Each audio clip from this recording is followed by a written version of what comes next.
ঠিক 10 বছর আগে 2016 সালের 18ই মার্চ বিধানসভা ভোটের আগে এই মন্তব্যই করেছিলেন মুখ্যমন্ত্রী। সেদিন তিনি কি বলেছিলেন শোনাবো। বাকি কিচ্ছু নেই, বাকি তো একা আমি আছি শুধু আমার কথা বলবার জন্য।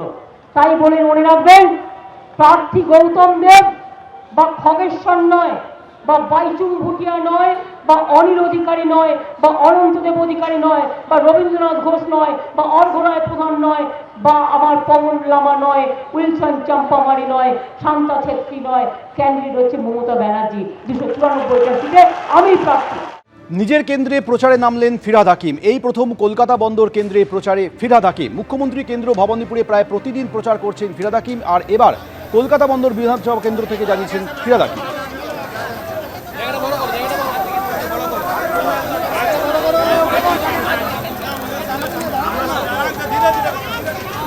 সরাসরি আমাদের সঙ্গে রয়েছে আমাদের প্রতিনিধি অর্ণব মুখোপাধ্যায়। অর্ণব,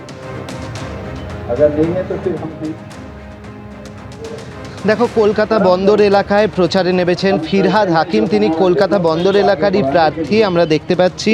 এর আগে আমরা দেখেছি যে ভবানীপুর কেন্দ্রের দায়িত্ব নিয়ে ফিরহাদ হাকিম সেখানে প্রচার করেছেন, কিন্তু এবার তিনি আজকে এসছেন। এর আগে কর্মী সভা করেছেন, আজকে তিনি তার এই যে কলকাতা বন্দর এলাকা সেখানে তিনি প্রচারে নেমেছেন এবং আমরা দেখছি তিনি প্রচার করছেন মুন্সিগঞ্জ, সেই সঙ্গে কবিতীর্থ, এই সমস্ত জায়গায় তিনি প্রচার করছেন।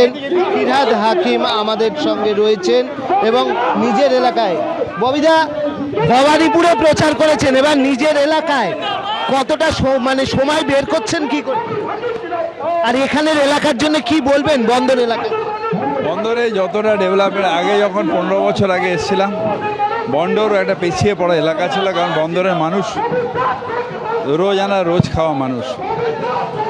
আমরা যতটা পেরেছি, আমাদের সরকার বন্দর সারা বাংলার সাথে সাথে বন্দর এলাকাতেও ডেভেলপমেন্ট হয়েছে। সেই জন্য বন্দরের মানুষ খুব আনন্দিত আছে এবং বন্দরের মানুষ দুহাত তুলে প্রত্যেকবার আমাকে আশীর্বাদ। সময় পাচ্ছেন বন্দরের সময়? এই তো একটু আজকে এসেছি। আবার আমার চ্যালেঞ্জ হচ্ছে ভবানীপুর, আর বন্দর আমার নিজের এলাকা। আমরা দেখলাম যে বন্দর এলাকায় কিন্তু প্রচার সারছেন ফিরহাদ হাকিম। মুন্সিগঞ্জ, কবিতীর্থ, এরকম বিভিন্ন জায়গায় তিনি পদযাত্রা করছেন এবং মানুষের কাছে পৌঁছে যাচ্ছেন। অর্ণব, ধন্যবাদ। এবিপি আনন্দ, এগিয়ে থাকে, এগিয়ে রাখে।